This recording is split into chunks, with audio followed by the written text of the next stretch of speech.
हमको है अपनी जान से प्यारा गमे हुसैन। ला हौला वला कुव्वता इल्ला बिल्लाहिल अलिय्यिल अज़ीम।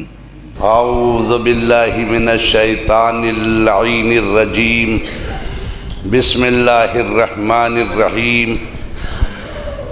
अल्हम्दुलिल्लाहिल्लज़ी हदाना लिहाज़ा वमा कुन्ना लनहतदिया लौला अन हदानल्लाहु लक़द जाअत रुसुलु रब्बिना बिल हक़ वल्हम्दुलिल्लाहिल्लज़ी खलक़ल मौत वल हयात लियब्लुवकुम अय्युकुम अहसनु अमला वस्सलातु वस्सलाम वत्तहिय्यतु वल इकराम अलन नबिय्यिल उम्मिय्यिल क़रशिय्यिल हाशमिय्यिल मदनी मौलाना अबिल क़ासिम मुहम्मद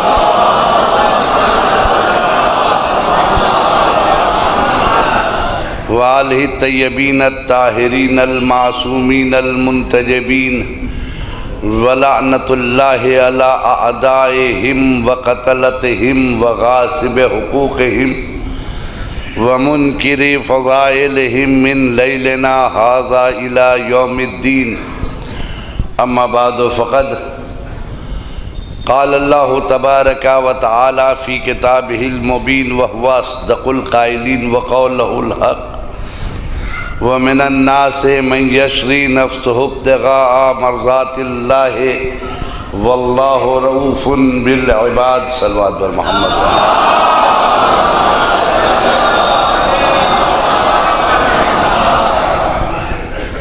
अज़ीज़ान मोहतरम, मेरे दोस्तों, मेरे अज़ीज़ों, फ़र्श अज़ाए हुसैनी पे बैठने वालों, जिस आय करीमा की तलावत की है मुसलसल 5 दिनों से आप लोग इस आय करीमा की तलावत समाअत फरमा रहे हैं। मौज़ूए सुख़न है इस्लाम का हमारे माशरे पर कितना असर है, हमारा माशरा और इस्लाम। बड़ा करीम है परवरदिगार आलम, जिस कदर उसकी हम्द व सना की जाए वो कम है।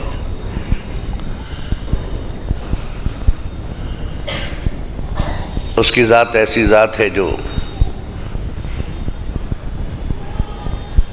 मिट्टी के ज़मीन के सीनों को चीर के वो दाने को उगाता है, उसको समरावर करता है।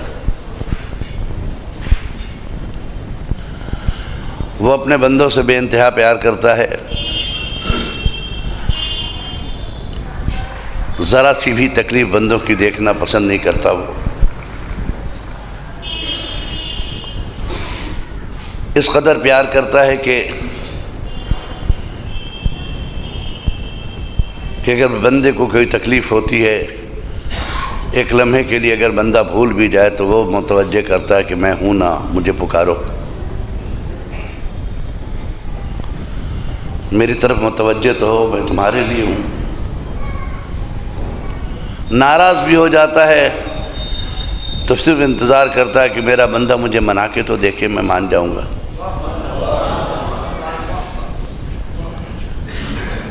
सरज़मीन कायनात में एक माँ अगर अपने बच्चे से रूठ जाती है, खुदा की कसम जितनी देर एक माँ को मनाने में लगता है, उससे कम वक्त में उसका खुदा राज़ी हो जाता है। काश हम अपने परवरदिगार की तरफ मुतवज्जे तो हों, हम उस रास्ते पे तो चले जिस पे मेरा मौला चला है। काश हम उनकी खूबियों के साथ उनकी आदतें भी तो अपने माशरे में लेके आएँ जो हमारे अहले बैत की आदतें थीं। आज ज़रूरत है इसकी कि हम अपने परवरदिगार तक पहुँचने के लिए हमारे पास बेहतरीन ज़रिया अहले बैत है। और अहले बैत के अलावा कोई दूसरा रास्ता नहीं है। मोहम्मद वाले मोहम्मद के अलावा जो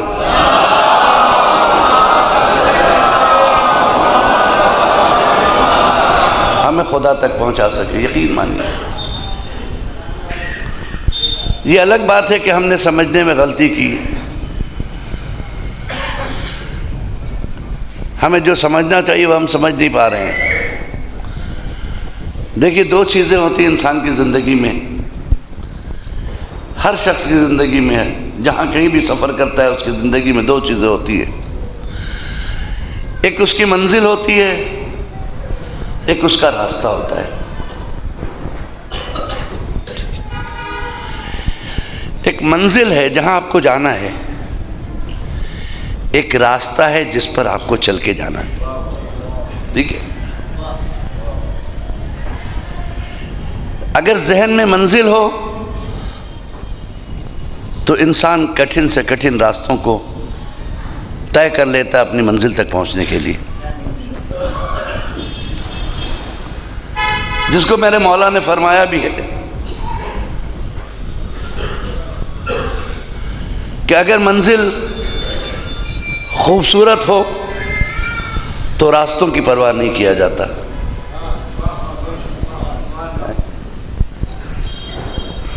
रास्तों की परवाह नहीं होती अगर मंजिल खूबसूरत है तो, वो कितना भी कठिन हो।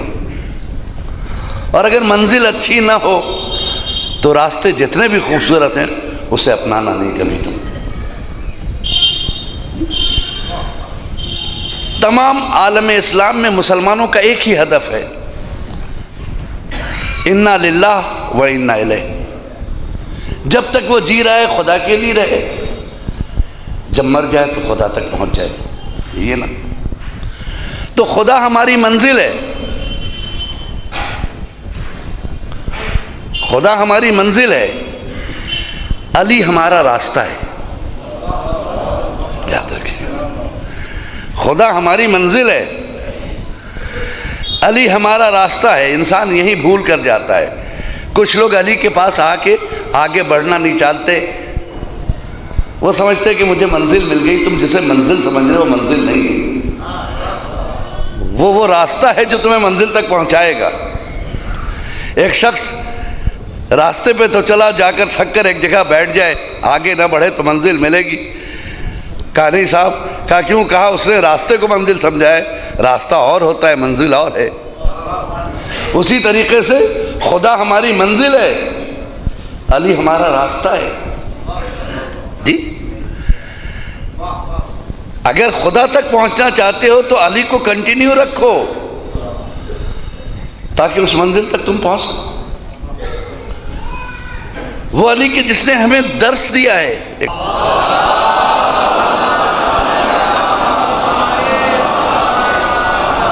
तो पहले ज़माने में हम लोग जो उलमा मिंबर पे आते थे, कौम को नुक्ता समझाने के लिए जो मिसाल देते थे वो आम की गुठली देते थे। कहे कि साहब आप सोचिए, अगर मैं कहूँ इस गुठली के अंदर पूरा दरख्त है और भरा हुआ आम है और इसमें पूरा बाग है और कई बाग है इसके अंदर, तो ताज्जुब नहीं होगा ना, क्योंकि गुठली को अगर डालिएगा फिर दरख्त निकलेगा, फिर आम निकलेगा, उससे लगाइए।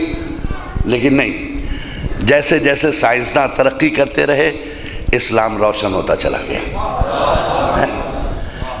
इस्लाम रोशन होता चला गया कि नुक्ते के अंदर पूरा दीन, पूरी शरीयत, पूरा कुरान कैसे आ जाएगा है? अरे जब आपके मुट्ठी में दुनिया आ सकती है मोबाइल की सूरत में, है? पूरी दुनिया अपने कंट्रोल में लेके बैठे हो, ये मोबाइल है क्या? कुछ मोबाइल ही से सीख लो, कुछ मोबाइल ही से सीख लें। आप मोबाइल ख़रीद के लाएं, बेटी लेकर आई, बड़ा साहब कितना है? 35,000 का लाएं पापा। अच्छा बेटा, बड़ा खूबसूरत है। कहीं साथ साथ ये क्या लाई हो? कवर उसके अंदर लगा के, इतना अच्छा सेट है, तुमने काला कवर लगा दिया उस पर। कहा पापा इसकी स्क्रीन ख़राब नहीं होगी। अच्छा, और क्यों लगाया? कहा बाहर के गर्द गुबार से मोबाइल महफूज रहेगा, है ना? और पापा जब हम इस मोबाइल को खोलेंगे नया निकलेगा। अच्छा, इतना तो समझ में आया आपके कि कवर क्यों लगाया जाता है।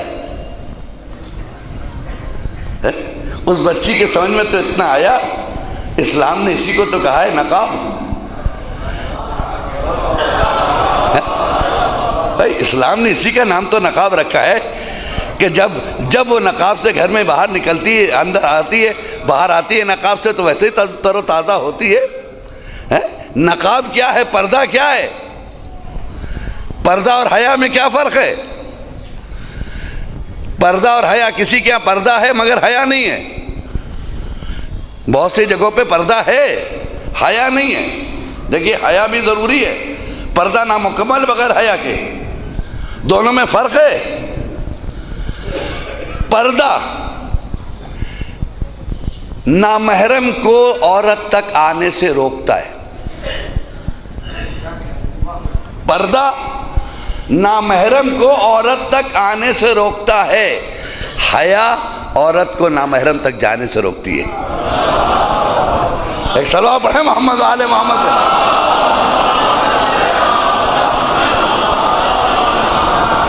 अगर इजाज़त दीजिए दरमियान से रुक के ज़हमत आप लोग को दे दे, थोड़ा खिसक जाइए आगे की तरफ, एक सलवात के साथ आ जाइए।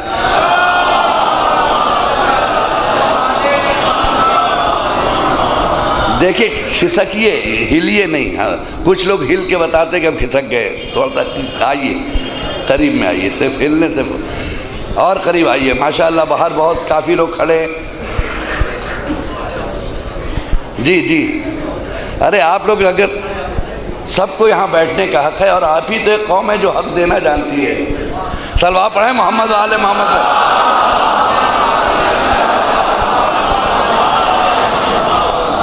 है ना, स्क्रीन गार्ड लगा के रखिए वो मोबाइल पे। बेटा फ़ोन अच्छा नहीं लग रहा, खुला हुआ था तो अच्छा नहीं पापा। वो अच्छा किस काम का जो बर्बाद कर दे मोबाइल को, ये उसको सेव करता है जी, है ना। और मैं अपनी बहनों को, अपने जवानों को, ख़ास तौर से जवानों से ज़्यादा मैं अपनी बहनों को, अगर मेरी आवाज़ मेरी ख़वातीन, मेरी बेटियां सुन रही हैं, उनको एक मैसेज दे दूं। बात यहाँ पर आ गई क्योंकि इस जगह से बेहतर कोई जगह नहीं होती मैसेज देने की। जी, मोबाइल बहुत अच्छी चीज़ है और बहुत ख़राब चीज़ है। आए दिन हम फेसबुक का इस्तेमाल कर रहे हैं, व्हाट्सएप का इस्तेमाल कर रहे हैं, अपनी बात को बहुत जल्दी एक दूसरे तक डिलीवर कर देते हैं फेसबुक के ज़रिए, लम्हों के अंदर। लेकिन साथ साथ मेरी बहनों से गुजारिश है कि फेसबुक एक शीशे का घर है। फेसबुक एक शीशे का घर है। वो समझ रही मैं घर के अंदर हूं, लेकिन उसको दुनिया देख रही है।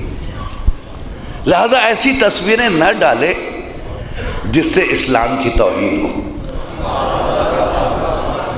उस फेसबुक पर कभी मुमकिन है कि आपकी एक तस्वीर देखने के बाद दुनिया के हर कोने से लोग उससे कहेंगे नाइस पिक, बहुत उम्दा पिक, क्यूट पिक। आप खुश हो गई, थोड़ा सा और सर खोल दिया, उसने और लिखा तारीफ में। मालूम हुआ शैतान ने फेसबुक के ज़रिए से आपको नंगा कर दिया, और आप ये समझ रहे हैं कि सिर्फ मेरा दोस्त देख रहा है। ऐसा नहीं है, पूरी कायनात देख रही है। इसलिए कि फेसबुक की ख्वाहिश ये है कि अगर आपका दोस्त है तो उसके दोस्त भी उसे देखेंगे, उसके दोस्त भी देखेंगे, उसके भी दोस्त उसको देखेंगे, उसके भी दोस्त उसको देखेंगे। नतीजा ये होगा कि कोई नहीं बचेगा जो आपको ना देख रहा हो जी। लिहाजा हम ये नहीं कहते कि फेसबुक मेरी बहनें मेरी बेटियां इस्तेमाल, बेशक इस्तेमाल करें, लेकिन इस्लाम की तबलीग के लिए, इस्लाम को जलील करने के लिए नहीं। मिलजुल के सलावत तो पढ़ दे मोहम्मद वाले मोहम्मद पे।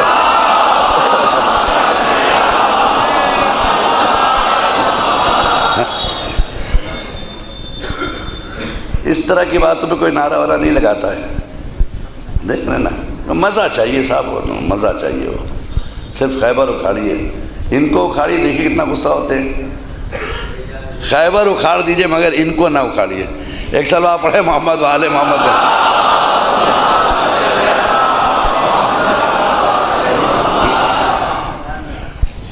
आप फेसबुक एक शीशे का घर है। उस शीशे के घर में मेरी बेटी बैठी है, वो समझ रही कि सिर्फ हम घर के अंदर हैं, कोई मुझे नहीं देख रहा है। लेकिन उसे ये पता नहीं कि पूरी दुनिया उसे देख रही है, वो एक आईने के सामने है। मैसेज दें, वो मैसेज दें कि जिसको पढ़ने के बाद इंसान सोचे कि दिस इज द इस्लाम। आज की एक लड़की अच्छी मुबल्लिगा बन सकती है बशर्ते कि फेसबुक से कुरान की आयतें और हदीस डिलीवर कर रही हो।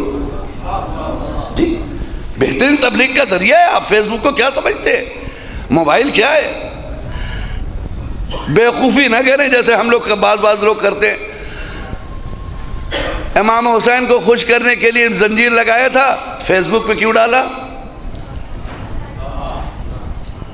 आप देखिए फेसबुक पे ऐसी ऐसी खतरनाक जंजीर की तस्वीरें, खून में लथपथ। आप समझ रहे हैं इसका एहतराम, दूसरे मजहब वाले इसे नहीं समझ रहे। वो जब देखते तो पूछते ये कौन सा मजहब है? वो पूछते ये किसका मजहब है, ये कौन सा मजहब है, ये कौन सा धर्म है, ये कौन सा दीन है, ये कौन सा रहबर है जो अपनी उम्मत से कह रहा है कटे रहो मरते रहो। पूछता है मुझसे, आपसे पूछे ना पूछे पूछता है। आप जज्बात में पूछता है ये ऐसे भी रहबर हैं क्या जो अपने फॉलोअर्स से कहते कि तुम जब तक सर नहीं फाड़ लोगे तब तक हम तुम्हें नहीं मानेंगे, तुम मेरे चाहने वाले हो। क्या उसका किरदार, उसकी मोहब्बत काफ़ी नहीं है? हमसे पूछते हैं क्या उसकी मोहब्बत काफ़ी नहीं? मैं मुखालिफत पर नहीं बोल रहा हूँ, आपको जो चीज़ आए करे, जो मुझसे सवाल होता वो मैं कर रहा हूँ। वो पूछते हैं कि क्या ऐसा भी दुनिया में रहबर है मौलाना जो अपने फॉलोअर से कहता मेरे रास्ते पे चलो चाहे ना चलो, दिन भर झूठ बोलो, नमाज से दूर रहो, सर फाड़ लो, हम खुश हो जाएंगे? क्या ऐसा भी रहबर? मैंने कहा नहीं साहब, ये हमारी सोच है, रहबर ऐसा नहीं है, ये हमारी सोच है ऐसा कि वो खुश हो जाएगा। हमारे यहाँ रहबर ऐसा नहीं। तो क्या है, फेसबुक पे डाल लें। किस लिए डाल लें? कि लोग लाइक करें। सबसे अच्छी जंजीर, सबसे अच्छी जंजीर, सबसे ज़्यादा कटा, सबसे ज़्यादा ज़ख्मी हुआ। हमको डर लगता है कहीं पब्लिक लाइक के चक्कर में फातिमा उसे डिसलाइक ना कर दें कि तुमको दुनिया से लाइक चाहिए थी तो जज़ा भी दुनिया से लेना। एक सलवा पढ़े मोहम्मद वाले मोहम्मद।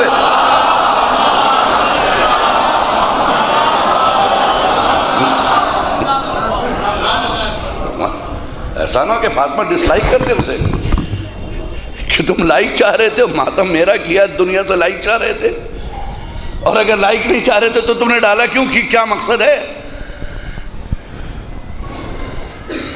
मेरे मजलूम के मातमदार होकर तुमने जो तस्वीर पेश की वो किसी मजलूम की तस्वीर नहीं हो सकती।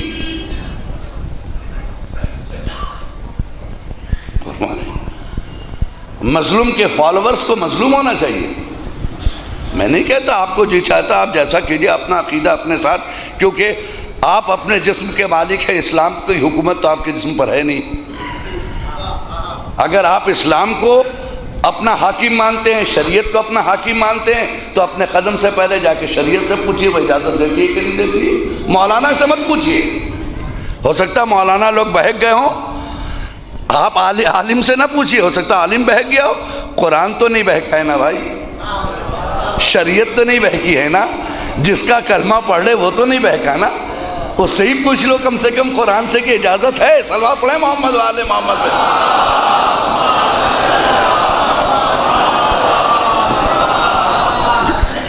मैं नहीं कहता दिल खोल के कीजिए, मना नहीं करता, लेकिन कम से कम बात आई है इसको जरा क्लियर कर ले। मोबाइल की बात बीच में रह जाएगी, इसको क्लियर कर ले। जब यहाँ दाखिल हुए इसको क्लियर कर ले।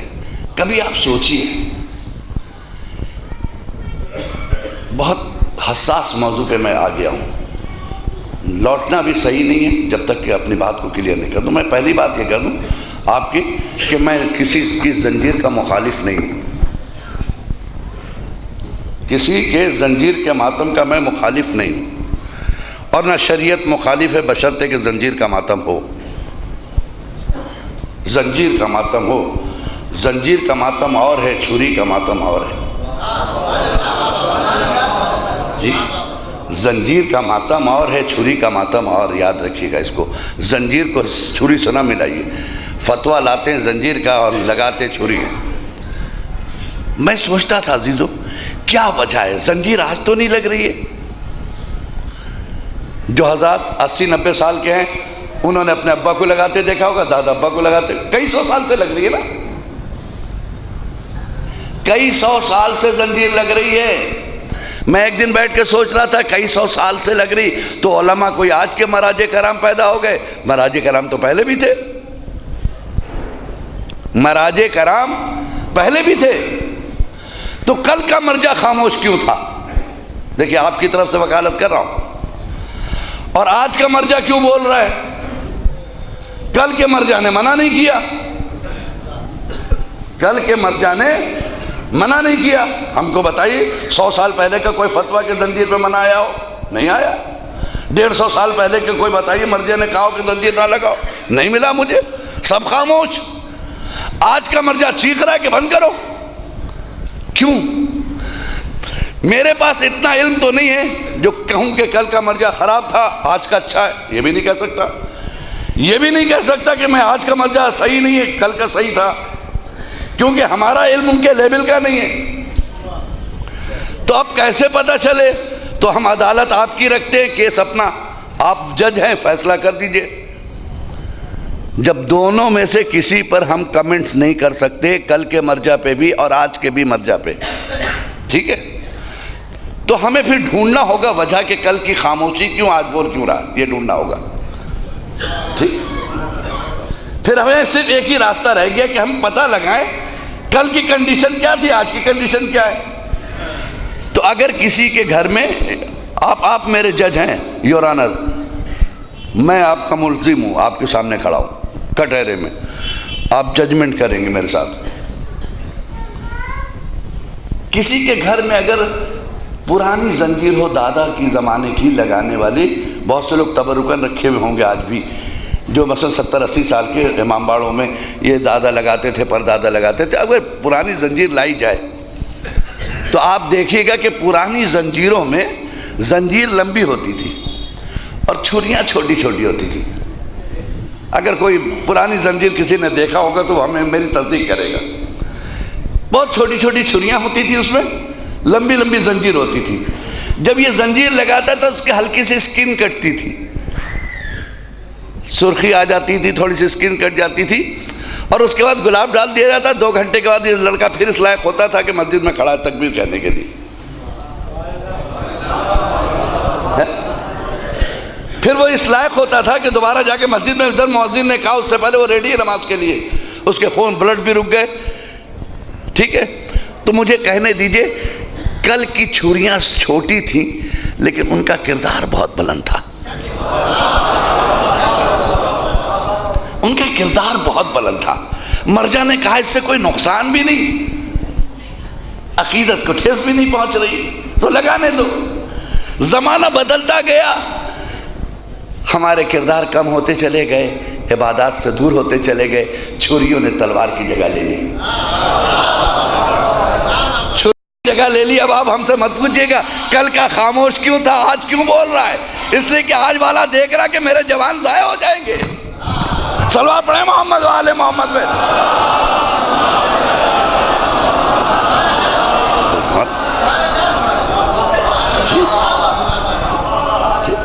एक और सलवा पढ़े मोहम्मद वाले मोहम्मद पे।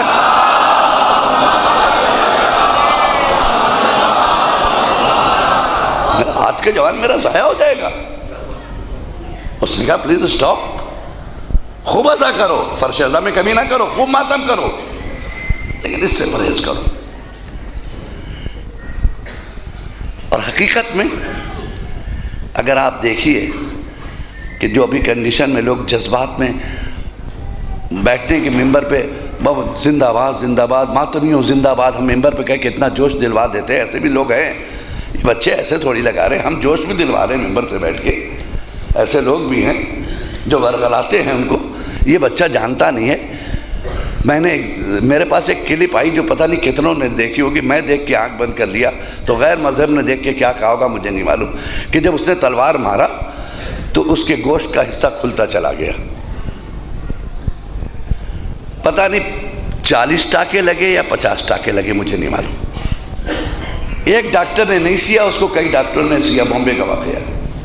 मुझे इंसाफ से बताइए कि अब जिसके पीठ पे 40 टाके लगे हों वो क्या शाम को रुकू कर सकता है?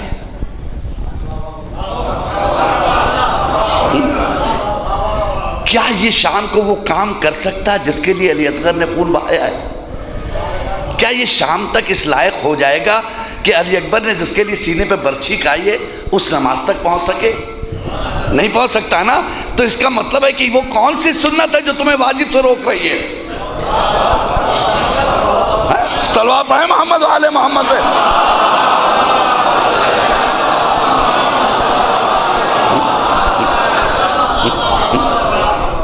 महीनों अभी ये बच्चा इस लायक नहीं रहेगा कि बिस्तर से उठ सके जब तक इसके जख्म ना भर जाए। मौला ही है, इसके कांधे पे इसकी बीवी बच्चों की जिम्मेदारी नहीं है। और अगर शादी नहीं किया तो बूढ़े बाप की जिम्मेदारी नहीं है। और अगर दोनों चीजें नहीं है तो इस्लाम की जिम्मेदारी नहीं है। और अगर इस्लाम की जिम्मेदारी भी नहीं समझता तो क्या मातम की अब जिम्मेदारी नहीं है कि 15 मिनट के अंदर में आपने ऐसा बना लिया कि अगर ये ना करते तो शायद जुलूस के साथ घंटों हुसैन पे रोते हुए जाते, घंटों मातम करते हुए जुलूस के साथ जाते। अब तो आप इस लायक भी नहीं कि उठ के जाएं। और उसके बाद आपने क्लिप डालकर क्या बताया? आप हुसैन को खुश करना चाहते हैं या पब्लिक को? इस चीज पर गौर कीजिए। मैं नहीं कहता, मौला के चाहने वाले हैं, जिस तरह से हो सके गम मनाइए, लेकिन ऐसा गम न मनाइए कि जिससे आगे गम मनाने के लायक आप ना रहें। बस ऐसा गम ना मनाइए कि आगे गम मनाने के लायक ना रहे। सलवात पढ़े मोहम्मद वाले मोहम्मद।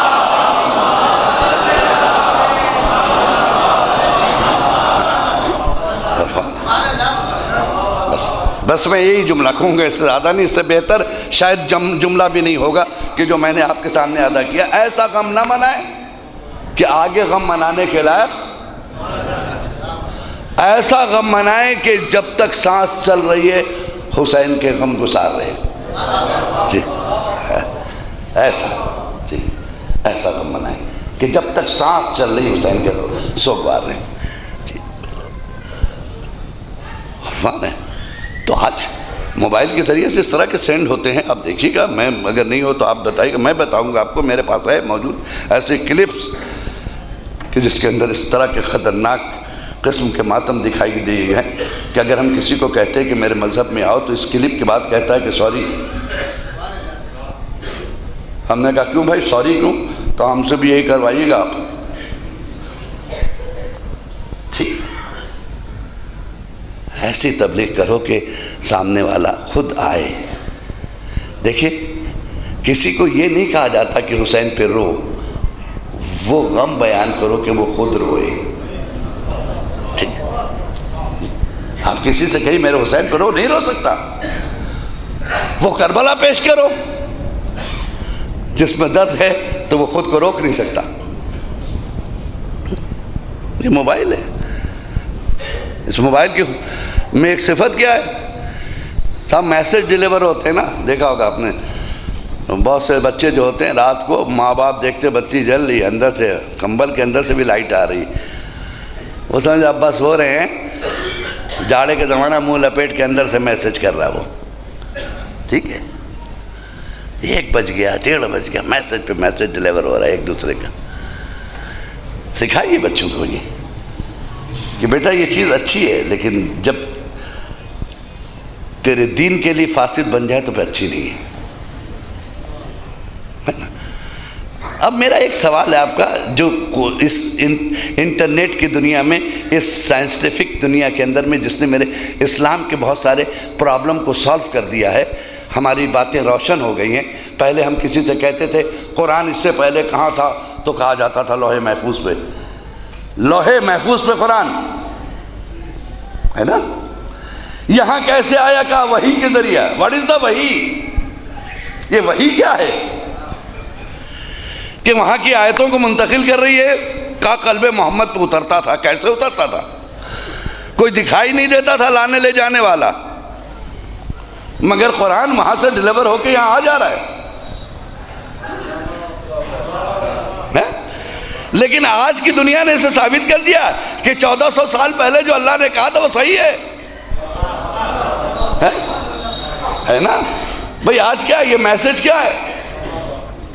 भाई जब आप मैसेज भेजते हैं, मेरा चैलेंज है कि आज तक दुनिया में किसी का मैसेज किसी को नहीं मिला। अगर मिल गया हो तो मजलिस के बाद आप हमसे मिल लीजिए। आज तक किसी ने भी जो अपने तख्ती, वो तख्ती तो है जिस पे आप टाइप करते हैं, स्क्रीन इंग्लिश में स्क्रीन कहते हो, तख्ती है जिस पे लिखा जाता है, मोबाइल की स्क्रीन है ना। आपने देखा कभी आपने सेंड किया हो सारे हुरूफ उड़ के चले गए हो? नहीं ना। आपने सेंड कर दिया, देखा ये वही है, नीचे लिख के आ रहा सेंट, भेजा जा चुका है। फिर गया क्या? डुप्लीकेट, ओरिजिनल यहां है। ओरिजिनल आपके पास है, डुप्लीकेट डिलीवर हो गया। अब आप समझ गए। तो जब हमारा बनाया हुआ कानून, हमारे बनाई हुई टेक्नोलॉजी ओरिजिनल रख के डुप्लीकेट को डिलीवर कर सकती है, तब अगर अल्लाह ताला लोहे महफूज पे असल कुरान बाकी रखे और कल्बे मोहम्मद पे उतार दे तो ताज्जुब की क्या बात है। सलवा पढ़े मोहम्मद वाले मोहम्मद पे।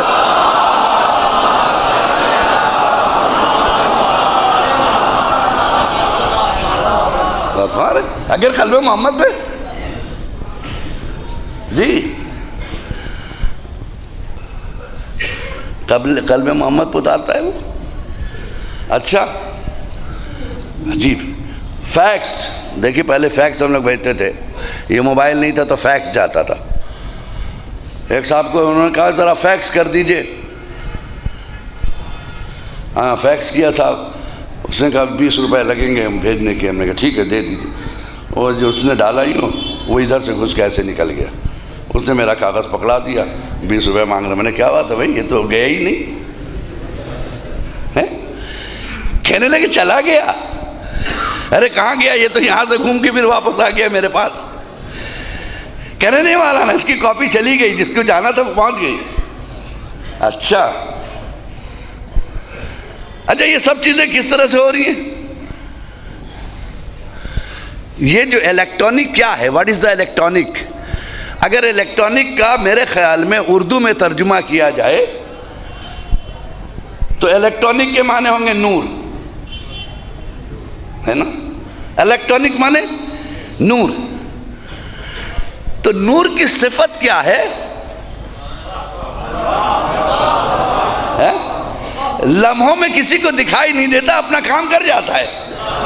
सलवा पढ़े ना मोहम्मद वाले मोहम्मद पे।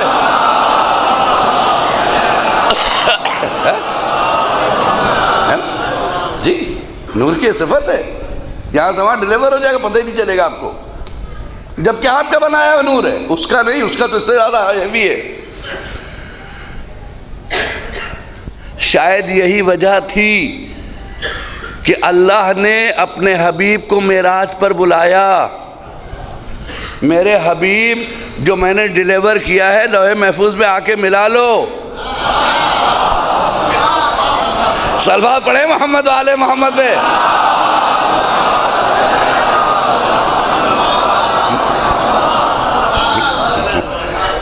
हाँ, हम दिखा देते तुमको अपनी निशानियां। हमने अपनी निशानियां दिखाई बुलाकर। मिला लो। अच्छा, एक साहब का मैंने यहां से मैसेज किया, तो उन्होंने कहा हुजूर आपने अपना पूरा नाम नहीं लिखा। मैंने कहा क्यों, मैंने तो लिखा है। अब जो देखा मैंने तो अत्थर अब्बास लिखा था, सैयद लिखना भूल गया था। तो मैंने कहा कमाल है साहब। फिर मैंने सैयद लिखा गया। तो नूर की एक सिफत क्या होता है कि जितना आपने दिया उतना ही पहुंचाएगा। नूर की सिफत क्या है कि जितना आपने दिया उतना ही डिलीवर करेगा, ना अपनी तरफ से मिलाएगा ना उसमें कम करेगा। अब आप समझे अल्लाह ने हमें नूरानी रहबर क्यों दिए? इसलिए कि ये वही कहेंगे जो अल्लाह कहता है। अब हमसे आप मत पूछिएगा सबने इनको क्यों नहीं माना। सलवा पढ़े ना मोहम्मद वाले मोहम्मद पे।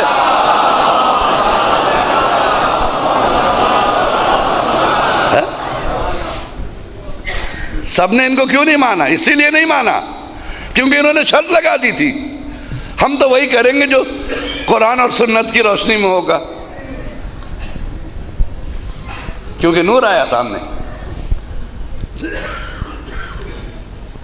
और नूर की एक सिफत क्या है जी?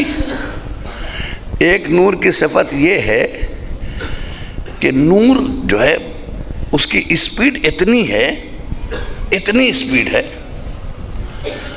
कि साहब मेरे पास अल्फाज नहीं है कि मैं नूर की सिफत क्या बता सकूं, उसकी स्पीड कितनी है। नूर की सिफत ये कि इधर उंगली रखा, उधर वो 200 किलोमीटर दूर की लाइट जल गई, है ना? उसके जलने में देर नहीं लगी, मेरे उंगली रखने में देर लगी। कितनी तेज? 200 किलोमीटर पहुंचा वो, है ना? इधर उंगली रखा, उधर जल गया।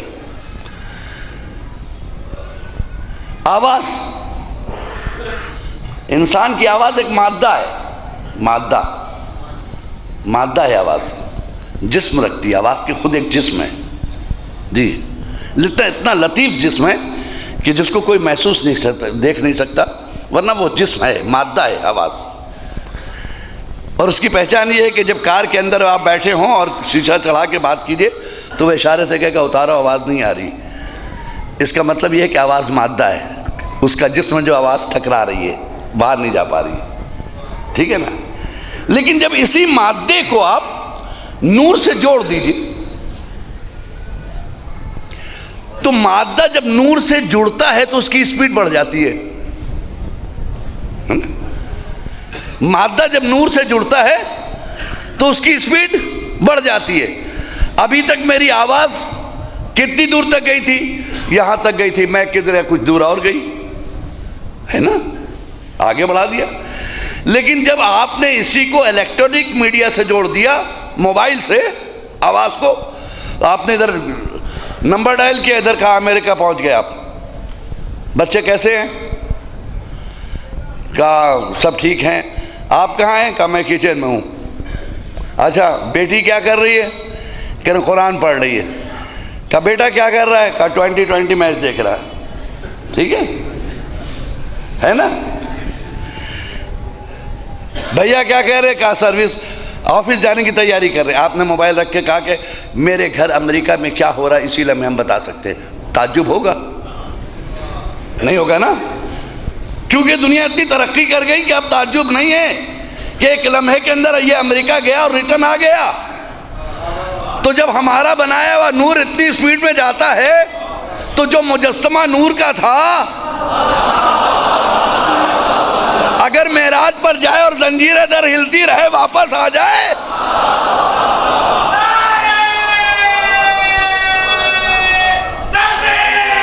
अल्लाहु अकबर,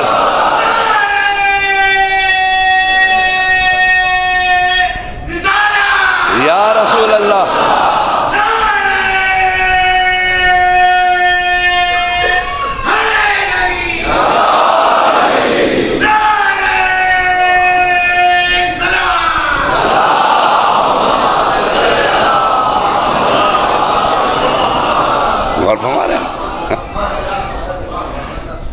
गया और वापस आ गया। ताज्जुब की क्या बात है? अब मेराज समझ में आए? तुम्हारा नूर जब मादे को ले जा सकता है, वो तो मुजस्समा नूर का था जो जा रहा था, है? नूर का मुजस्समा था, गया और वापस आ गया, जंजीरें दर हिलती रही जी। एक चीज और है नूर की,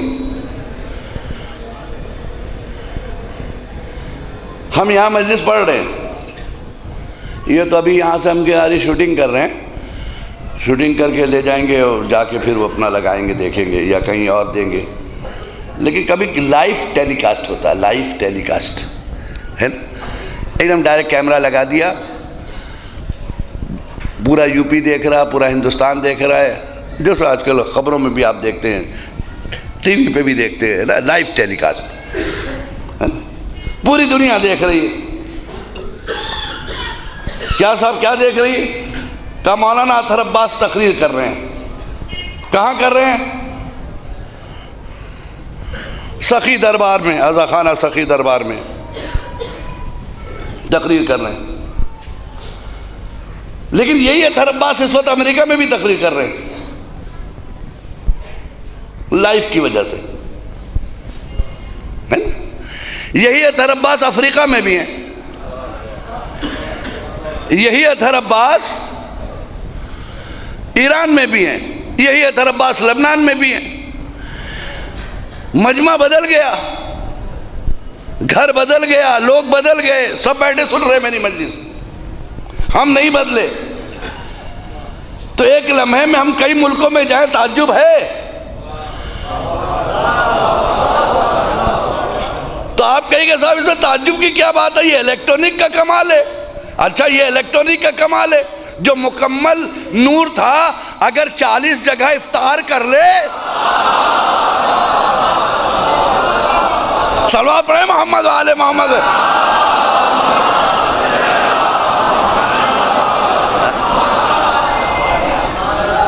तो हमसे पूछते हो कि एक अली 40 जगह कैसे पहुंचा?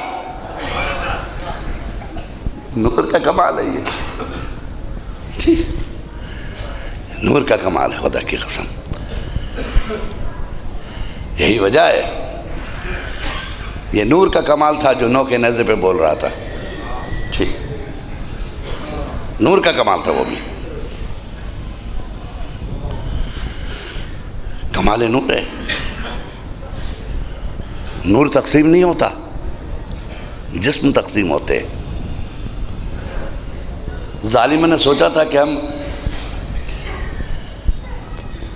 हुसैन के सर और तन में जुदाई कर देंगे। उसे नहीं मालूम कि सर और तन में तो जुदाई हो सकती है, कुरान अहले बैत से अलग नहीं हो सकता।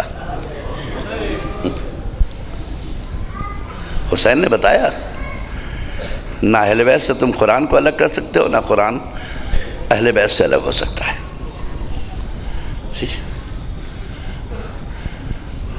लोग कुरान को देखेंगे, अहले बैत को याद करेंगे, अहले बैत को देखेंगे, कुरान याद आ जाएगा।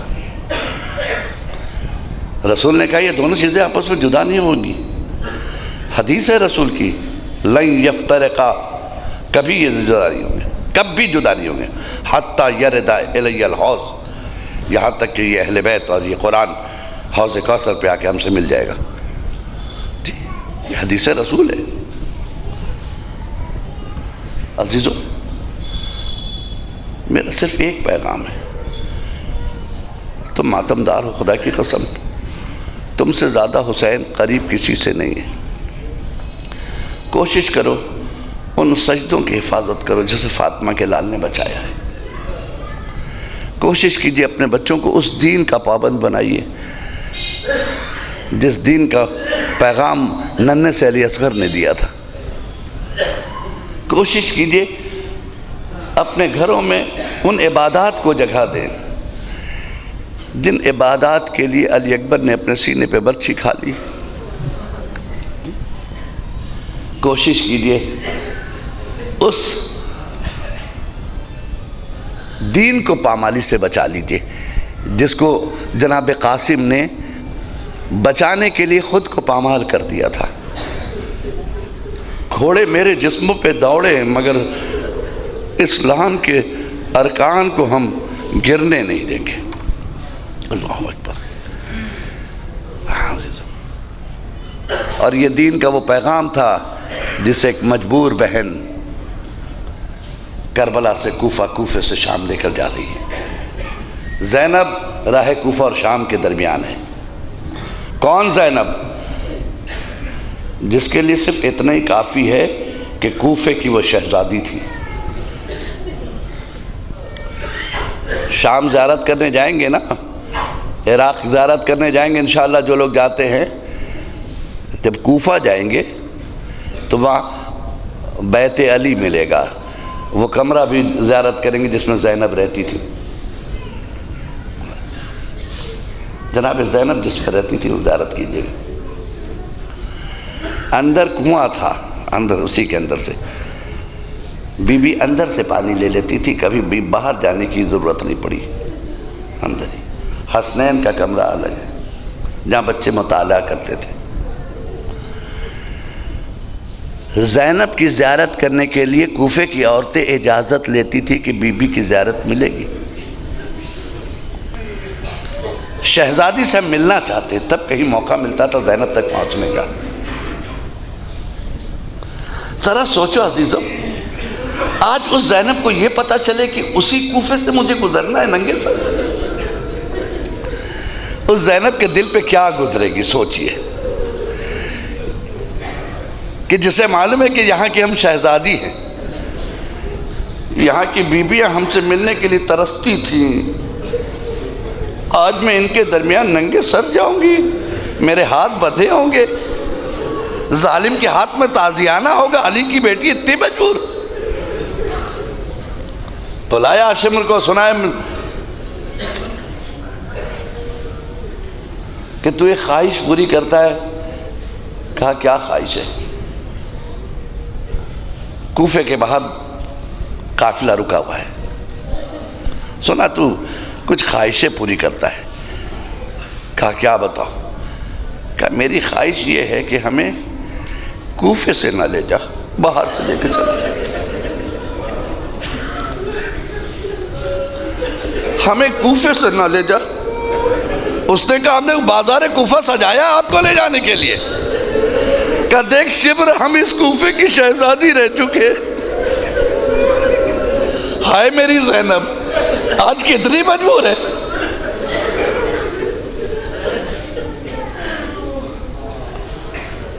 अच्छा इतना कर दे, कहा हम यहीं से ले जाएंगे। कहा इतना कर दो, थोड़ी देर के लिए हमारी लुटी हुई चादरें दे दो ताकि हम अपने चेहरे छुपा ले। कहा हम चादरें भी नहीं देंगे। ज़ैनब को जलाल आ गया। एक मर्तबा ज़ैनब ने आवाज दी, भैया अब्बास अपनी बहन को अपने बाजू की ताकत दे दो, देखिए ये शिम्र किस तरह मुझे लेके चला जाता है। ज़ैनब की निगाह हुसैन के कटे हुए सर पर पड़ी। क्या देखा? हुसैन की आंखों से आंसू जारी है।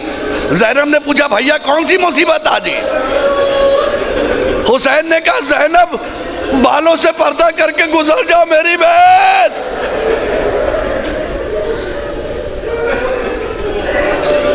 जज़ाकुमुल्लाह खैरल जज़ा। आपकी आवाज़ें गिरिया बुलंद हो रही, खुदा सिवाय गम हुसैन के कोई और गम आपकी ज़िंदगी में ना दे। अल्लाह रे मेरी ज़ैनब, अल्लाह रे मेरी शहजादी, सलाम हो ज़ैनब तुम्हारी अज़मतों को। अजीब मंजिल से गुजरी है ज़ैनब।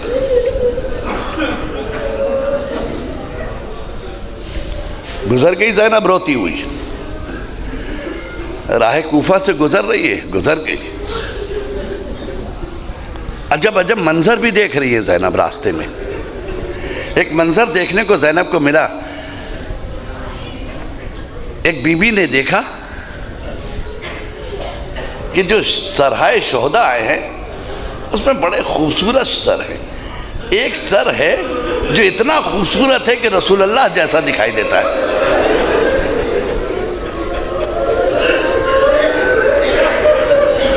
रसूल जैसा दिखाई देता है, इतना हम शबीह पैगंबर दिखता है। ये यूसुफ का हुस्न इसके सामने बेकार है। इतना नूर तो मैंने किसी को नहीं देखा, और इतना कड़ियल जवान, इसकी जुल्फों से लगता खूबसूरत जवान है ये। अपनी सहेलियों को बुलाया, घबरा गई, कहा मैंने ऐसी कुर्बानी कभी नहीं देखी थी। कहा जल्दी आओ। कहा क्या? कहा उस सर पे के पास चलो, हम एक दुआ करेंगे, तुम आमीन कहना। बीबियों ने अली अकबर के सर को घेर लिया। उस औरत ने कहा मेरे अल्लाह, जब ये जवान शहीद हो रहा हो उससे पहले इसकी मां मर गई हो।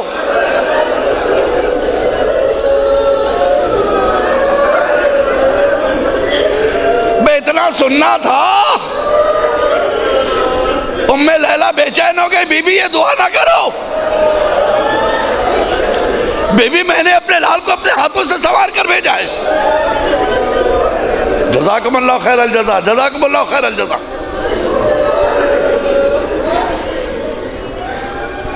अजीजों, बड़े बड़े इम्तिहान गाह से ज़ैनब गुजरी है। क़यामत का इम्तिहान तो उस वक्त था ज़ैनब के लिए जब दरबार यजीद में ज़ैनब बुलाई गई। पहले तो बात ये थी कि जब तक दरबार सजा नहीं था बीबियां घंटों खड़ी रहीं दरबार, पैरों में सूजन आ गई थी, इतनी देर खड़ा किया गया था।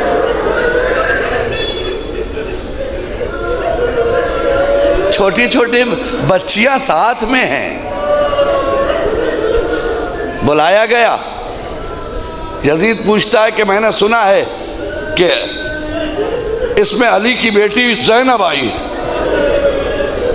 बड़ा नाम था ज़ैनब का, इल्म के चर्चे थे ज़ैनब के, तकद्दुस के चर्चे थे, अज़मतों के चर्चे थे ज़ैनब के।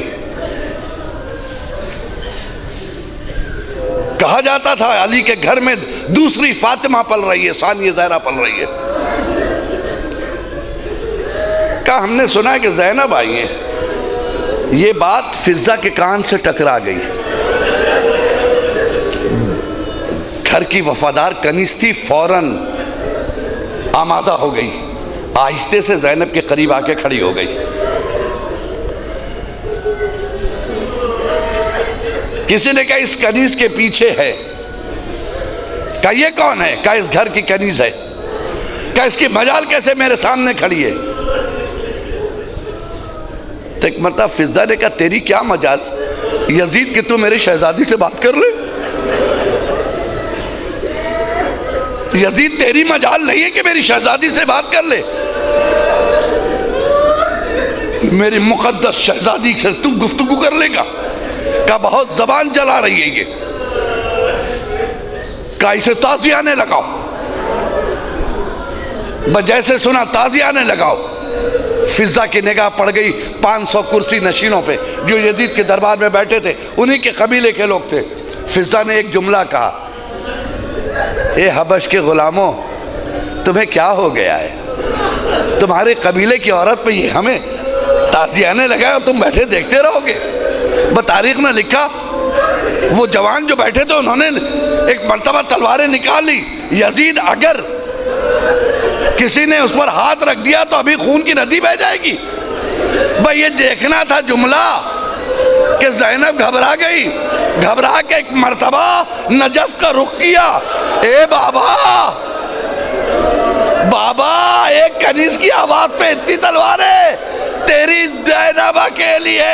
ए बाबा, अरे कोई मदद करने वाला नहीं। सयालमुल लज़ीना ज़लमू अय्यमुनक़लिबीन यनक़लिबून इलाही बिहक़्क़ि ज़हरा व अबीहा व बालिहा रब्बना आतिना फ़िद्दुनिया हसना व फ़िल आख़िरति हसना व क़िना अज़ाबन्नार। मातम हुसैन।